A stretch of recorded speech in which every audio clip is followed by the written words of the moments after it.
We're going to get started. Good morning, Jersey girls. So happy to have us right in AC.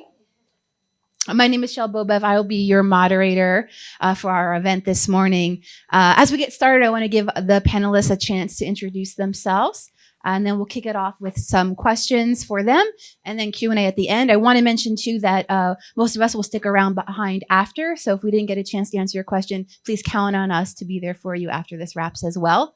All right, let's start off with Miss Nancy. Can you introduce yourself? Sure. Good morning, everybody. My name is Nancy Sadlon. I'm currently a consultant, but I am in my career gap. I have a very long 35 plus years experience. I started as a landscape architect and ended up working in big oil. I have a diverse career background that had landscape architecture, environmental planning, consulting, owned my own business, worked for a nonprofit group, worked for the United States Golf Association as their environmental specialist. And the last career was public affairs, government affairs for Phillips 66 Bayway Refinery. So this conference and this opportunity is just fantastic for me. There is so much as I jump to my next career position.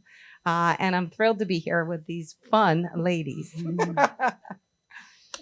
Hey, everybody. My name is Tara Thurber. I am the founder of DefinedTalent. DefinedTalent is a professional talent service agency. So what we do is we work with candidates, individuals looking for jobs, but also companies. We help with career development, professional development.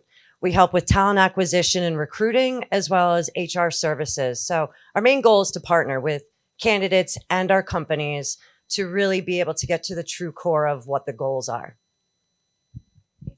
Hello, everybody. Good morning. My name is Jacqueline Ferraro, and I entered the career world 20 years ago as a sales account executive for a staffing firm in the light industrial space. From there, I got into the cannabis space in 2017, started on advocacy, running up and down the Parkway, meeting with a lot of legislators and municipalities on policy. And that was a volunteer, really a passion project, which took me into 2 years later creating a consulting firm, a government relations firm, helping folks with licensing and government relations. And then so from there, I founded a nonprofit 100% cannabis policy group back in 2020, actually. And then as of earlier this year, I am with a company called Tier 9, and we do compliance, procurement, and operations in, again, the cannabis space. So, I'll probably fill in the gaps later on today, but that's a little bit about me. Thank you. And I am Shel Bobev. I am the founder of Disrupt the Gap. I consider myself an educator. I was a corporate trainer for many years, trained thousands of folks. During that chapter of my life, like many women, I discovered a pay gap. And I spent years trying to solve it, doing all the things we tell women to do. Go in there, quantify your value, get the other degree, etc. When that didn't work, I had to find the courage to hire a lawyer. And I spent 3.5 years in court pursuing my rights under New Jersey's Equal Pay Act. And on the other side of that journey, I realized I had a calling. So think of Disrupt the Gap as a multi-front attack on pay gaps. Part of it is helping individuals be their own advocate. How do you talk about money with your boss? Ask for a raise. What are your rights? Another part of it is helping employers do their part, infusing equality and transparency into their compensation practices. All right, so I'm going to kick it off with our first question. So when we think about all the career topics that we could consider, I want to start with what I think is about 95% of the equation, which is our beliefs, our mindset. Because as we embark on these really potent career moments, making a transition, asking for a raise, there's going to be things swirling in our mind. Fears, identity. So much of our identity is tied to our profession. Also risk taking. Maybe if we're asking for a raise, we perceive it as conflict. All of those things are swirling. So I want to get us started with mindset, and then we're going to get into lots of tactical stuff as well. I'm going to ask Tara to kick us off with some mindset perspective. Awesome. Thanks, Shel. So I'm just going to say energy. We are all filled with energy. We have 7 levels of energy that we experience on a daily basis. And when we think about the swirling that goes in our head, things that hold us back, those are our energy blocks. Who in the room has ever had a limiting belief, thinking that you just can't do something? Assumptions, gremlins, that little, crap talker in your head that's telling you that you're not good enough, right? And even interpretations. Those energy blocks are really what holds you back from standing up and being your fullest self, your truest self.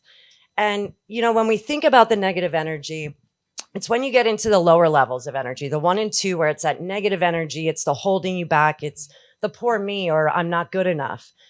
If you can start to acknowledge these blocks, accept them, work through them, that then is going to allow you to move through brick walls. Being able to accept, acknowledge, I don't want to say deal with, but it's kind of, you want to be able to see what's holding you back and then flip the switch. Take off that set of lenses and put on a new set of lenses. Look at it from an opportunistic point of view. And I say it a lot to my friends. They always bust my chops because I'm like positive Patty all the time. But I say, listen, negative things are coming into our lives. Positive things come into our lives. We need to take all of that and look at the opportunity that's presented to us. We're always going to learn from it. And by learning and being able to become our truest self, find our truest core, that really allows us then to stand up taller, gain confidence, find that motivation to do the research, to make a change, to accept change, and move through the fear that we hold. Thank you. Yeah. Any other gals? I just like to say, sometimes maybe lean on a friend. When you can't see how great you are, your friend can. And they really are so valuable in switching that lens, Yep. seeing the positive, taking the negative away, showing your true self, guiding you. So certainly I think lean on your friends. And there's been so many wonderful messages at this conference about, what we can do. And even look at the top leaders that they are still willing to share that they have these feelings. Yeah. So it's been a very empowering thing. And I would say lean on a friend to get past some of those blocks. I agree with that. My mother used to always say, and she still does to this day, think positive thoughts, whenever we hang up the phone or whatever conversation we were having. But really a positive mindset really leans in towards that energy, right? That we give in. A friend is always a good outlet. Our peers at work, we probably tend to find those that we can relate to, right? Like we have that 1 or 2 friend at work that we can, air out or vent to. And so just having that outlet's very important. We all share a lot of the same fears and challenges. It's just how, maybe we're at a different pace individually, but something that we can certainly work towards is having that understanding. And I think as women, no slight to men, but we certainly have that relatability that we can lean into. Thank you. So one piece of the puzzle that I'd like to add, I've been marinating on this lately, and I want to bring more attention to this, is how shame may show up in some of these moments. Shame that we didn't negotiate for the best possible salary. Shame about how our retirement fund is looking or not looking. Shame is so dangerous because we're telling ourselves, I am defective, I am broken. And I just want to assure you, if I did a survey, I would probably realize that virtually none of us were prepared to be our own advocate salary-wise. It's not talked about in colleges. I'm doing the work to change that right now. And one other part of this conversation is there's a message that's circulated to women of know your value. I think that message can be, thank you, very powerful in the right context. But what I realized is that the message also is putting the onus on women to solve a systemic issue. And if we fail to secure the dollars that we think we should have, we're going to internalize it and blame ourselves. So I'm just giving you an opportunity to reflect on the moments that we shame ourselves and perhaps be a little kinder if you can. Thank you. All right, I want to talk now about this idea of career advancement.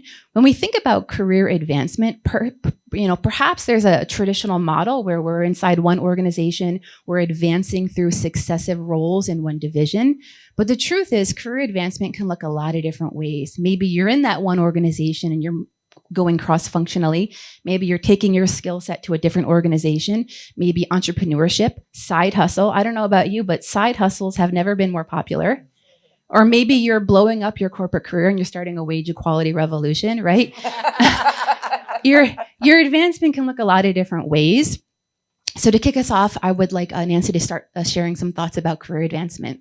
Thank you. I already gave you the heads up that, I went from landscape architecture to public and government affairs at a large oil company. And for me, my journey was very fluid. I just seemed to grow and know that I had met my growth. I didn't like what was happening, so I moved to the next position. And my network helped me do that. I had wonderful people along the way, some that were friends, some that were brand new colleagues that just said, you should do this job. This is the job for you. So in preparing for this, I was surprised to see some of the statistics. The average person stays in a job about 4 years. And I'm from the old, I'm an old timer. So, I was told, you get the job, you stay the job, you never leave, just stay with it. But that is not the way to advance. Some of the statistics say that when you stay, you can kind of get a 5.6% raise. If you leave, sometimes you can get a higher 9% raise. So it certainly has changed a lot in my career, and the opportunities for you when you are brave enough to move on and you do pay attention to the signs. There are great advantages. You get to continue to grow. In my career path, I learned new and exciting industries. I mean, United States Golf Association, I knew nothing about golf. And then that brought me into the ecology and working with restoration projects, which came into play in my role I was in charge of all the philanthropic giving for Phillips 66, and they wanted high level philanthropic projects. I go into the room. Here's all the people I did environmental permitting with. Here's all the restoration specialists I need. So never underestimate the journey you're on and the value of the people in your life that will help you to get to wherever you want to go next. Thank you. Ladies? I want to say something. Career advancement, I think a lot of us, especially as women, you might feel stuck or feel lost, or again, fear can pop up. And I think one thing that I'll always say is do the research. Look at all of the different jobs out there. Think about what your passion is, what lights that fire up in you every morning. And I say that because, yes, we want to show up as our best selves, but career advancement doesn't mean just going up. It's also, shifting, doing something to better yourself, better others. And, when we think about that, I want to just share a short story with you. I was at a point in my life, I was miserable. I was the HR director at a tech startup. I was getting bullied at work, and I hit rock bottom. And I didn't know what to do. I had 2 small children at home, being the person that kind of took care of most of the bills. I was afraid. I was afraid to do anything. And I started doing some self-reflection and some internal work. And I did this project where you basically write down your perfect day. And it's a form of manifesting. And a lot of people will go, oh, that's too woo-woo for me. But when I tell you, I sat and I spent time on this, and I wrote down, I used my 5 senses, and I wrote down from the moment I woke up in the morning to the moment I put my head down at night, how I was living my day, personally, professionally. I did that exercise and I buttoned it up, put it away. Well, I gotta tell you, 5 years later, I found that journal. And guess what? I'm living exactly what I wrote down. Such a strong, powerful tool. And it gives me goosebumps talking about it today, because a lot of people will say, that doesn't work. Get it out of your head, get it onto paper, and start to believe in yourself, because anything's possible. Thank you. So in my college years, I volunteered on a few campaigns, and it was very exciting, and I didn't know really what I wanted to do in my life. I studied justice studies at Montclair, and I fell into a business staffing job, my first sales job. And this was in the early 2000s. And I loved it. I just fell in love with it. Started as an account executive, really started engaging with my company, my clients that I worked with. And I worked my way up. And so we talk about career advancement. It was started as account executive, put in the work. There was nothing I wouldn't do, but it all goes back to loving what I did. A little hard work, a lot of hard work, and a little luck kind of, led me and guided me along. But there was always that, when I mentioned the volunteer piece, it was always something that I really enjoyed. And I kind of took that through the last 20 years, volunteering on many different nonprofits. And so cannabis is the New Jersey Cannabis Industry Association, which was founded back in 2016. I wanted something a little different. I wanted to make more of an impact. And so maintaining my staffing career, I volunteered at the Cannabis Advisory Group. And so I loved it, put in 2 years of, again, advocacy. And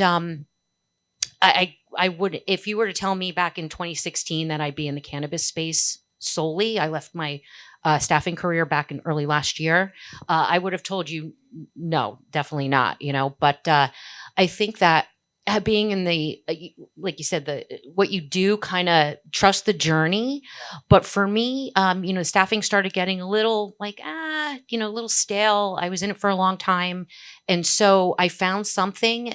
And again, I volunteered on many different organizations, but cannabis stuck with me, and I was able to make an impact, make it at a community level, right? And so having another road for me opened up other opportunities where I didn't feel stuck, and I was able to, have this amazing career in the cannabis space. So I feel like having kind of being part of other things aside from just your sole career path is important. At least it was something that I live with. Just to add to that too, one thing I always say to people is keep throwing the dots out there. Get yourself out there as much as you possibly can. Don't worry about what those dots, what that image is going to create at the end, because it's not about the end journey. It's not about the end goal. It's about the journey that you're taking. Thank you. Yeah. I want to add one insight, but before I do that, I want to give you a quick laugh. When I was typing the notes for the topics we could discuss today and people's bios, I said, Jackie pivoted not into cannabis, it auto-corrected. Jackie pivoted into cannibal. And then I said, oh my God, she's going to read this and see that I wrote that. So give me a quick laugh. Cannabis isn't recognized just yet. Okay. In the typo space. Yes, thank you.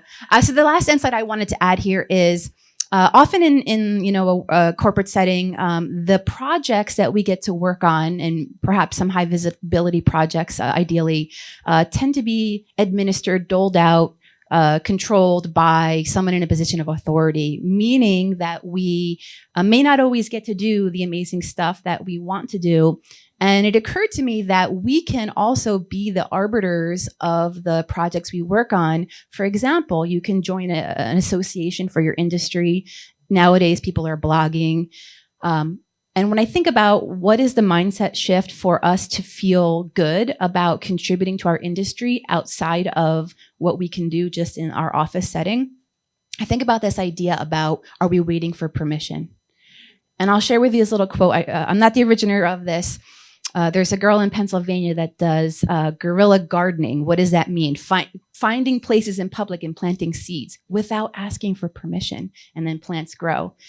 And when I heard her talk last year, she said this: you don't need permission to create solutions. And I got to tell you, I think about the time that I wondered, am I allowed to help employers change their compensation practices, right? So I offer that to you. You don't need permission to create solutions. All right, we're going to move into our next question, which is money. We got to talk about the money, how to think about it, how to research compensation data, drive the process with our leadership.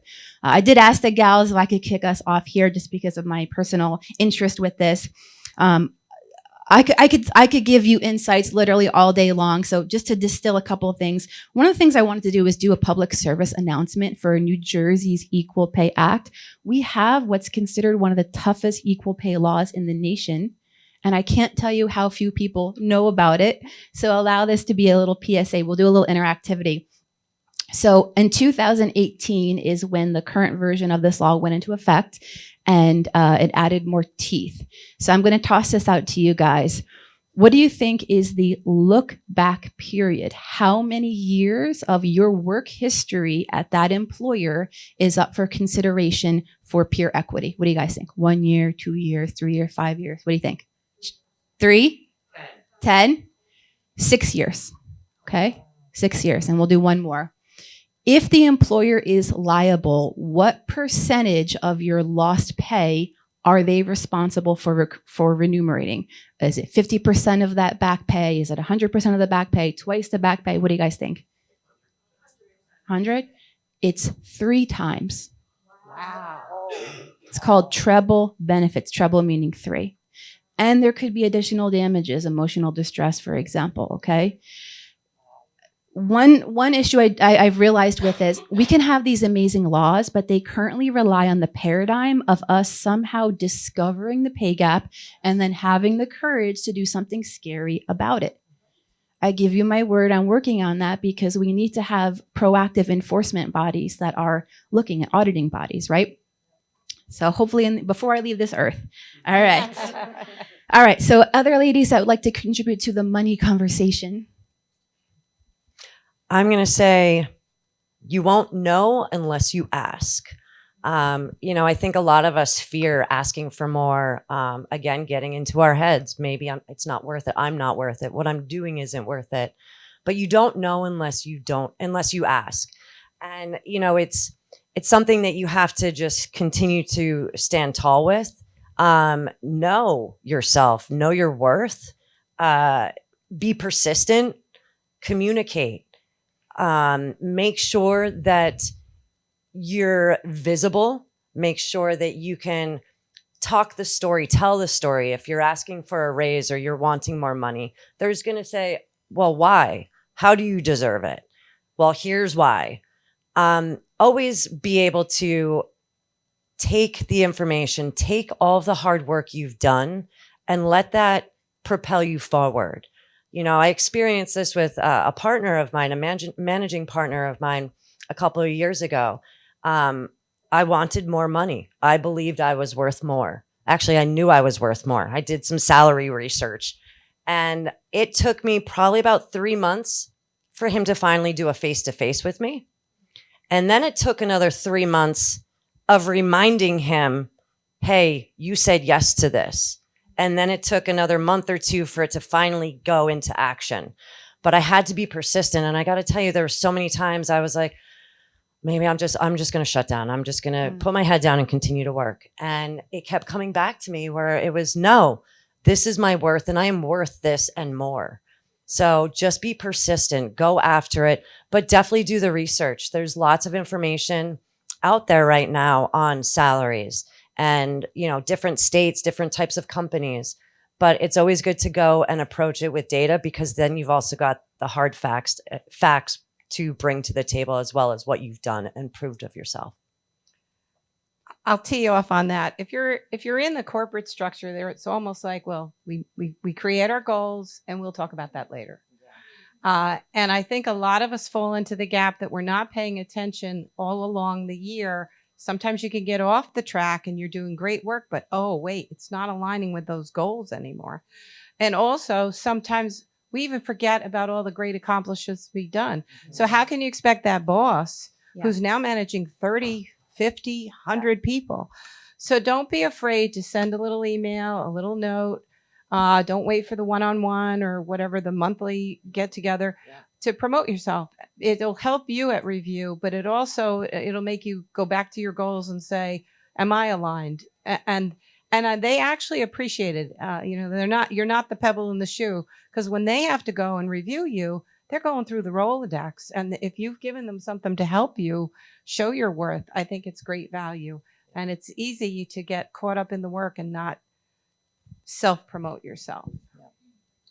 I agree with both. I think that it's important to track your own performance, put in your own individual goals each year. Maybe the end of a year, you're starting to plan for the following year, put in those goals. work to build relationships within your superiors or your bosses or your team. I think that, to your point, Nancy, we get very wrapped up in our work and we forget, well, wait, this is an accomplishment. I just accomplished this project or whatever the task or challenges that you faced. We forget that's meaningful to a company. And so let's not let them forget that. I think, salary is important. Also, well-being, right? Maybe it's not always about the dollar, the annual salary, but maybe it's more time off. Maybe it's more well-being, or there's different ways that you can negotiate your compensation with the company. I also think I remember starting off the first 10 years of my career, I never even thought to ask for a salary increase. As a sales rep, we had salary, and really commission is what we looked for every month, right? So it was our performance and what we achieved individually as salespeople, where that always outweighed your salary, or that was the hope, right? But we can really get wrapped up, and so as women, we should really be vigilant of that. Thank you. I'll wrap up the money conversation with 2 tools to keep in your toolkit. First is I realize that the salary research tools that are out there, the databases, a lot of them rely on self-reported information. Let's say Glassdoor. We don't know if that's 100% accurate. What I did is start to curate a list of what I call my hidden gem research databases, things that you don't know that are out there that are actually real data points. If you haven't been to my table by the windows, I have this printed out for you. I'll give you a quick example. There's a work visa for people that are on immigration. It's called H-1B. There's a lot of people in tech roles. All of their salary records are public information, so you can query that. So for example, let's say you're in tech and you queried Facebook, Meta, software engineer, New York City, you will see those records, and there's thousands of records. The last thing I want to give to you is a mindset shift here about giving yourself the fortitude to have those tough conversations. Again, I don't believe the responsibility is yours. It's a systemic issue. I'm working on that. But in the meantime, the mindset, I'm going to give you this. When I started my legal journey, I was 35, and I didn't just think about me at age 35. I started to visualize me at age 70 plus. I imagined the alarm clock is going off in the morning. She's sitting up in bed. She has to get up and get ready for work. She doesn't want to. Her bones are tired. I don't know about you, but I know women that are working well into their 70s. Sometimes it could be so tough to be advocating for us, right? And what I help women do is externalize your why, I call it. Think about you going in there and you're getting that money because you know what you're going to do for your kids, or you're thinking about you at age 70 and you don't want her to have to get out of bed and go to work. Hope that visualization helps. All right, we are going to now head to our next question here, which is verbiage. So I think words are so powerful. Words can bring us confidence, influence emotions, our emotions, other people's emotions. I asked these gals, when we think about all those potent career moments, having conversations with others, what are some examples of words we should use or questions we should ask? I got to tell you that, when I help women and men as well, giving them specific verbiage, like, no, actually say this. And if your boss gives you this excuse and then you say this, I can't tell you how much peace it brings people. So I'd like to do a segment now where we talk about, and what do you say? So ladies. You want to kick off? You haven't kicked off. Well, just asking for guidance, how can I do better in my job? What are you hoping that, how can I improve? Just simply asking for advice and guidance. Almost anybody will help when you're asking for their advice. I know when you're looking for a job, you're not want to ask for a job. You want to ask for guidance on, where are these opportunities that might utilize my talents.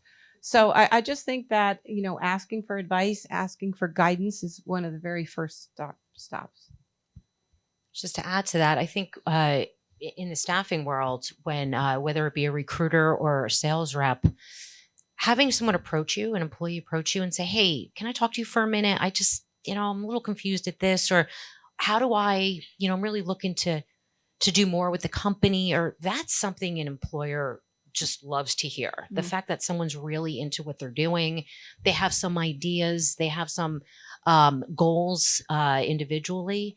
And so I certainly encourage, again, put in the work, and relationships are really important in my humble opinion. I think forming the relationships in the workforce will really get you to a place where you can have those kind of conversations and not feel worried or scared or fearful that someone's going to, just turn their back on you, where they're going to really embrace you and lean into it. So I think that's, having the communication is really important.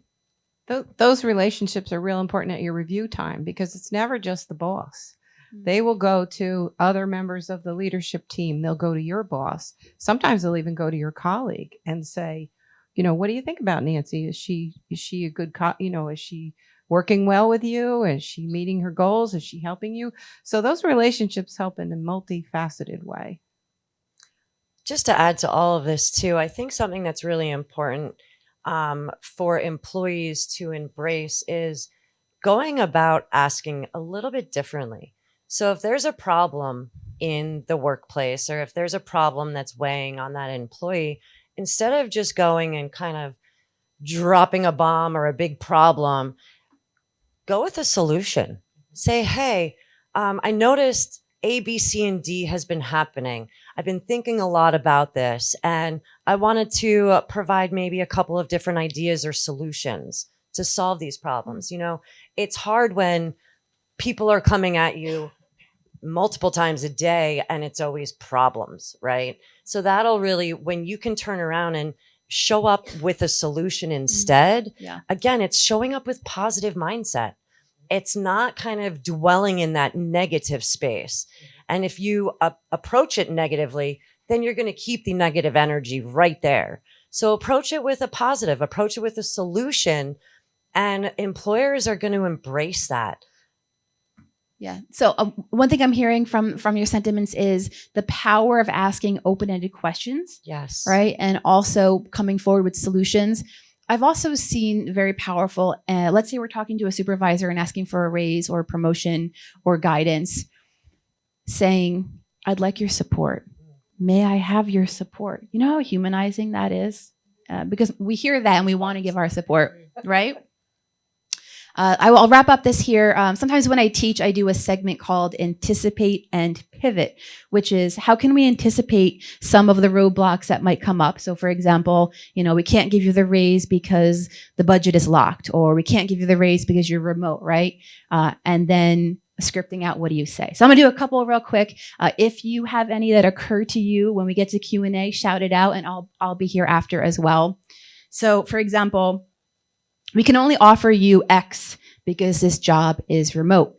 One potential answer you might say, I'm seeking to be compensated based on my impact to the organization, not based on where the work is being done from.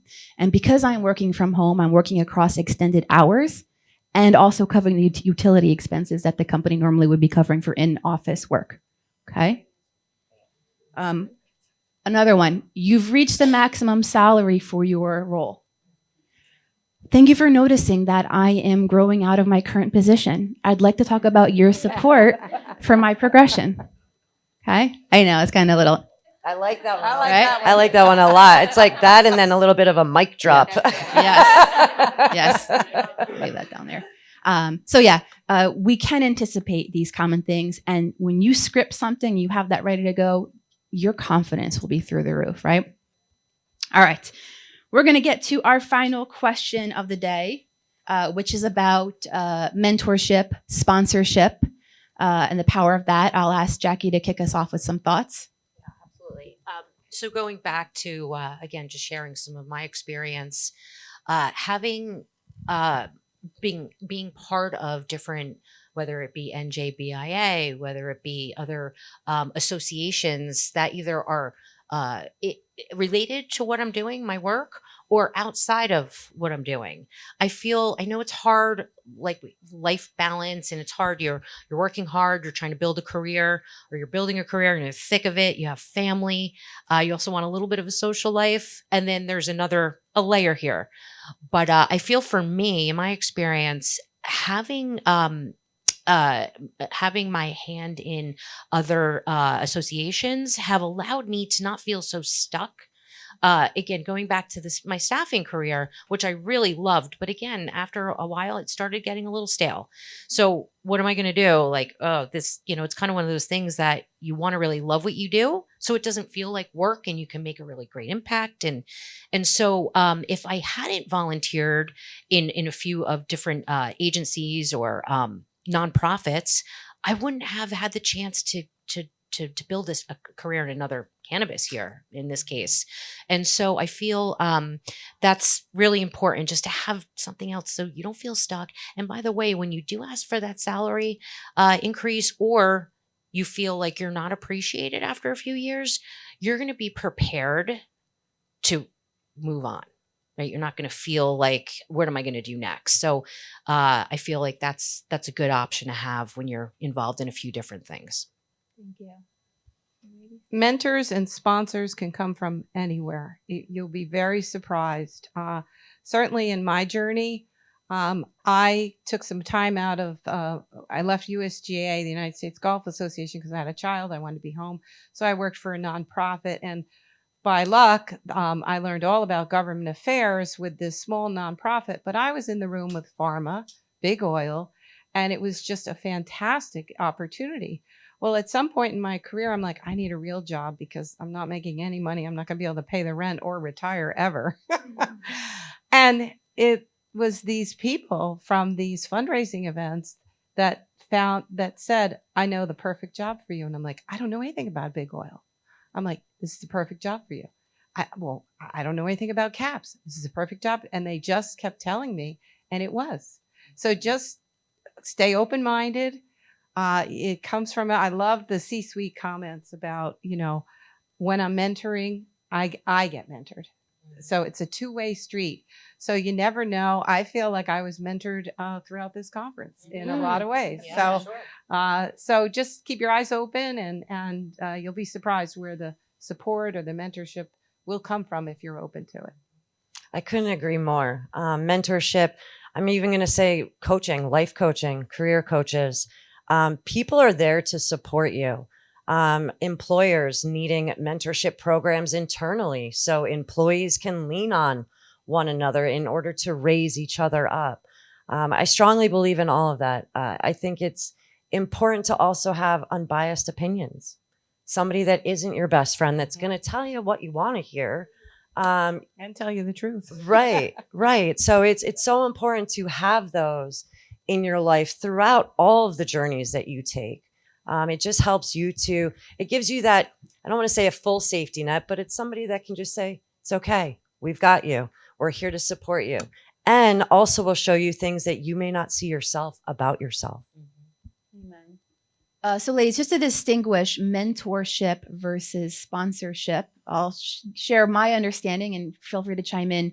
A mentor may be somebody we can be a little bit more candid with, somebody in our corner, versus a sponsor who is probably in a more of a leadership role in the organization and can put our name in the hat for inclusion with high visibility projects. Anything else we should know about the sponsor relationship? I'll bring up the employee resource groups, the ERGs that a lot of companies have now. They're a wonderful place where you get access to someone who isn't your boss because they're sponsors of those organizations. So, the Black Employee Network, the Women's Network, the New People Network, they're really great opportunities. And then with all that work, that sponsor recognizes you. It's a great way to be seen. It's a great way for camaraderie. It's a great way to learn. So the New Hire Network, they teach about what's happening in the whole company when you're pigeonholed in your job. And so that may open opportunities. So I think that opportunity to have a sponsor from a big company can happen through the employee resource groups. Amen. Great idea. Ladies, before we head into Q&A, is there any other sentiments that you wanted to share? And if not, don't worry about it. Be confident. Go for it. I was just going to say, just go for it. Be bold and brave. Thank you, ladies. All All right, so we're doing great on time. Why don't we move into Q&A? Does anyone have any questions for our panel? Yes. Oh, sure. I'll just speak up. Go for it. So, same your scenario, right? And this is more asking for your tips. Mm. You're the breadwinner of the house. Mm. You've got a leadership role. Mm. You like what you're doing. You love what you're doing, right? You love the team. And higher above, you feel like you haven't been in yet. Mm. And you're in the state where, like, okay, let's take the risk and take the next step. Move out. What are your tips to decide on, like, I'm going to go ahead and take Yes. So I've experienced that, Mm. and it's really scary. I'm equating it for being on that edge of the cliff, and you see that next path. You see it ahead of you, but you're afraid to take that jump. You're afraid because there may be no safety net down there. But I think I'm going to come back to trust yourself, trust your gut, and know that your path and where you're at is exactly where you're always supposed to be. So by trusting that and believing in yourself, you'll be able to move forward one step at a time. But again, it's also reaching out to people for that support. Make sure you have the outside support, but take the leap. You're going to learn along the way. And whether it's super successful or it's somewhat of maybe it wasn't the right change for you, you're going to learn and you're going to meet people on that path that are only going to help propel you forward. Be prepared for maybe it's the bridge. It's maybe not your job now to the comparable job, but maybe it's the job that gets you to the best job. And we live in a time when it's so much different than when I was young. You can go on LinkedIn, you can see tons of opportunities that are similar to your job. And so that might empower you. You can be prepared before you go in and say, this isn't working. Unless I have a little more of a voice at the C-suite or whatever your challenge is, you could at least go in with a little more confidence that, there are other opportunities out there for me. And I want to make sure I'm a good fit for this company as well as. So maybe be prepared and then jump. Follow your gut. Something is bringing you, right? Something is nudging you to want to make another move. And so follow that. And as Nancy and Tara mentioned, it could be just a stepping stone to something else. And sometimes we have to go through that. To get over it, we have to go through it. So go for it. Go for it. One thing that came up in my mind when you asked that question is sometimes we're, quote, not fitting in because of difference in our character and our values. And if you know that there's a gap that you don't want to traverse, it's okay to not traverse it, And by the way, I want to mention, if anyone has a question that they want to ask directly afterwards, I know sometimes with career questions, there's politics, personalities, some stuff that you might not want to share publicly. So just you have our support in that. Thank you for asking that. Anything else we can support you with? Yes. So I'm an advocate for women business owners. Yes. Excellent. And I'd like to know what the resource is as a New Jersey Women's Chamber for the business owners, more of the mid-size and larger businesses that have employees. Where is the resource so that we can continue to be true allies to each other within the organization? So what types of databases and research, and how do they know? And if you're given some information in terms of roles according to research, so coming to you as a resource. Thank you. And if I could just, can you elaborate a little bit more on your question? Because when I first heard it, I kind of took it as like business advice, and I was thinking score, but I'm not sure. I just want to make sure I understand the intention of the question. Yes. Okay. Understood. Yes. Yes. So that we can be leaders for women in our organization, right? We always talk about them and allies, which is great, but we're the boss. Yeah. So how do I make sure that I'm not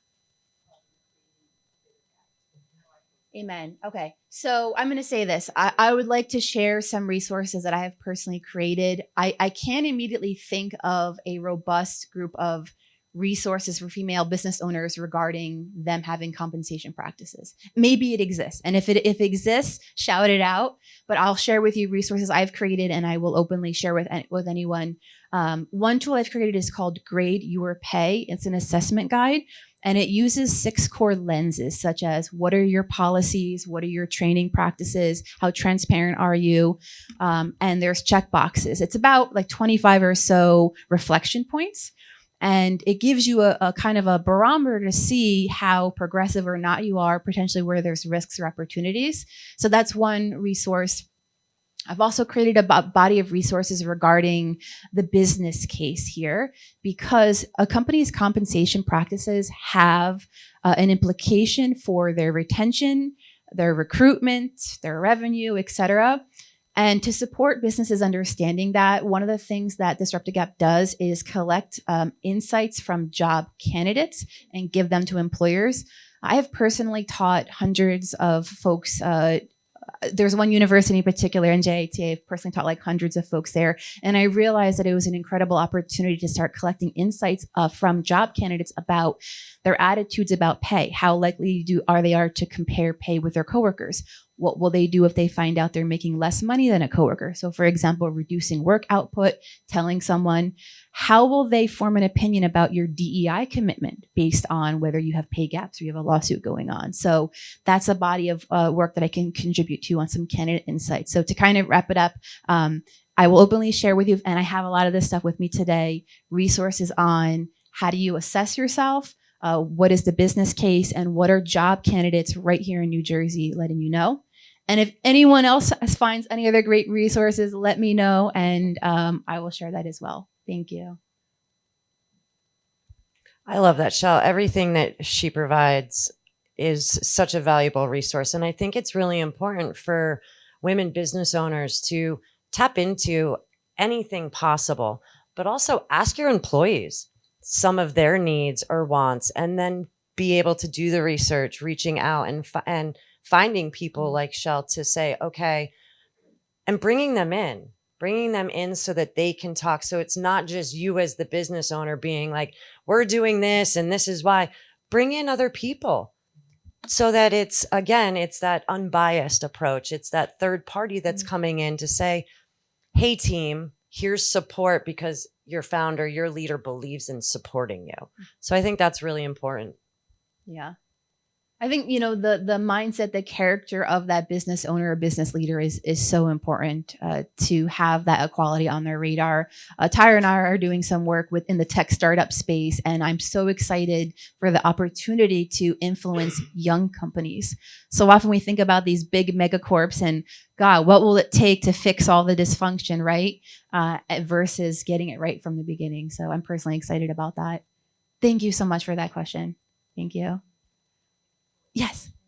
I'm just thinking about what you said about barriers and, especially in the negotiation stage. I know twice now I've been told, you can only make so much because this person above you makes this. And, Okay. Both of those situations have been women. And so how can you and when you see the work that these women are providing, the value that they bring, and being in accounting, I can see the gap that exists between them and their counterparts. Yeah. How can you politely but in an encouraging way, encourage them to close the gap so that it closes the gap for the rest of us? Wow, that's a very powerful question. One thing I'll offer, a couple things I'll offer is let's widen our focus on what are the triggers that would mean that we're potentially eligible for a raise. So for example, irrespective of what the people above you are earning, if you know that since you signed on to start a job, the scope of your responsibilities have increased. That's a great reason. Maybe somebody has a new direct report. I even think the outrageous cost of living is something worth considering as well. That it is tricky if you know that there's and also I would be curious to know your relationship with those women. to potentially influence them to want to speak up for their own equality as well. You know, it's really hard to control what someone else is doing, but I think, you know, if there's a body of factors that you can cite for yourself, my responsibilities have increased. Look what this market data is showing. Other peers in this similar role out there are making more. Also quantifying your contribution. So, you know, for example, let's say you work in a role that drives sales, or I know sometimes we think of like, what are the metrics we drove up, but what are the metrics we drove down? So for example, reducing expenses, or maybe there was a turnover that you helped reduce. Also, your contributions that are above and beyond your peers. So for example, are you somebody who has now taken a leadership to train and develop your other peers? That's worth something. So where I'm going with all of this is you may have several pathways forward on your own, and whether you leverage these other women who are above you, I would be curious to know about some of the personal dynamics there. And it is possible that they may be nervous, right? Because it sounds like to date that gap hasn't been closed. It could have been closed years ago, right? Independent of you. So if you want, we can keep chatting further about this. Yeah, I love to like get into the weeds with people, like the politics, personalities, like how can we engineer this? So thank you. Okay, so this is quite a question. I want your perspective on this scenario. Yes. Somebody said to me once, I know that you're worth more, and I wish I could pay you. Yeah, yeah. If I brought you up to this, you would be making more than me, the CEO, and I can't have that. And I just thought that was such an arbitrary, Yes. ridiculous Yes. excuse. Any thoughts on that? Like, what is? I might ask an open-ended question like, to the CEO, are you open to reevaluating your own salary to right-size it? Maybe they need to hear permission that they should be making more, right? And I will say this, what I started to notice, and certainly in my own journey, what I realized is sometimes when you are asking for more for yourself, there's other people that are going to start to feel threatened in some way that, well, this is the threshold I'm at. And, you know, who does she think she is to be at that threshold? Or even thinking like zero sum. Well, if she's up here, that must mean less for me. So, there is a psychological component to this. So, potentially that open-ended question there, and do you think that they are where they should be, or? Okay, yeah. I just because I know a little bit of your backstory, you are such a impact contributor, and I think could have such a strong case to say, look at all this impact, you know, that I'm creating, and testimonials. Like I'm thinking on LinkedIn, like how many people are like, she's amazing. So, if you choose, we can continue to dialogue about this. Any other ladies here? My thought is, well, thanks for sharing. I guess I better start looking. Oh, yeah. Apparently, I've reached the ceiling. There's nowhere to grow. Thanks for sharing. You said what I was thinking too, especially when you mentioned, you know, you're at that is it a ceiling, or how do we, and if you feel it's a ceiling, start marketing yourself, start talking to recruiters. I'm not saying ditch your job at any stretch, but know your worth, know the work you put into it. And if it's not working out, think about marketing yourself, and whatever that position, if you get recruiters who are helping you, or that next job will take you, think about the next job, what that would lead you to. Because then we get depressed, we get bummed out, right? We're like, I'm not getting what I want, I'm not happy, and it all sinks into our energy. So if you feel, you know, again, without knowing the nuances, which is in the politics of things, but you know, that's always an option. It's always an option. Well, and statistics will show that the people that stay get paid less. Yeah. And so just doing the homework and saying, hey, I have this other opportunity. I love working here. I want to stay here. But if you can't meet this, I got to go. And that, I mean, you see it all the time. And the new hires that aren't doing half the amount of work, they need to recruit them. And if you really knew the disparity, you would really undermine, I think, the culture, because you'd see the newbies that aren't working, you know, that haven't been there for 10 years, that are really committed, are getting more compensation. It's a real deflator. I think also two things: asking powerful questions and kind of summarizing it so that the message even sinks in their mind. So, for example, okay, so I'd like to confirm that you're letting me know that I've reached the end of my earning capacity at this organization, correct? And then you stop talking and you let that sink in. Said so much better than I did. There you go. You can't. I've scripted like so many things. The other thing I want to put out there is, when we think about increasing our salary, we may be fixated on the best possible result. Like, I'm going to get this raise. And I think very realistically, there's going to be some brick walls. Like, you are not going to get a raise at organization. And we may think of that as like a defeat or a failure. But what I think about this journey of potentially getting more money is you are there to just gather information. You want to know if it's possible, if they support it, what is the timeline. Them letting you know, even through inaction, that they don't support it, that there is no timeline, that gives you the answer. So personally, I was able to maintain this like composure because I thought, I'm just trying to find out your answer. And I'm not going to react to it in this moment. And then I will make a decision on my future based on what I'm gathering. Thank you. Would you counsel people to look at it beyond just the check? So Yes. you Yeah. can't, maybe in your situation, that's the ceiling, but hey, would you send me to this executive leadership school at work? Would you consider a fringe package with a car, with a cell phone? Would you consider additional vacation time? Like, I Yes. think sometimes organizations are limited with their resources, but there's outside the box things Amen. that benefit you personally. Yes. So how would you I. counsel someone? That's a beautiful question. And for me, it's all about your beliefs about that.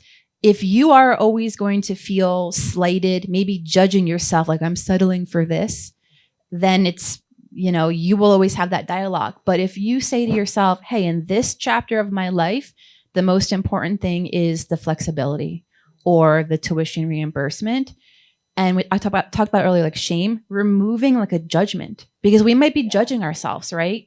Like, well, I'm not getting this, something must be wrong with me. No, I want all of us to dissipate the amount of judgment we put on what we decide is right for us in that chapter. And well said about there's a constellation of potential paths beyond just the base salary. I'm going to say the same thing. I mean, continued education. Take that, ask for it, because you know what?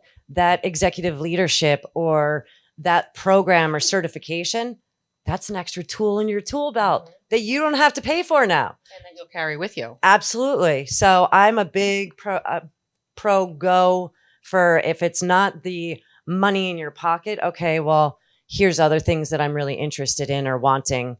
Can you provide the financial means for this? Because it's just going to help benefit you in different ways. Thank you. So we've reached our time for this segment. However, we're going to stick around. We're going to support you personally as well. I want to thank our panelists, Nancy, Tara, Jackie.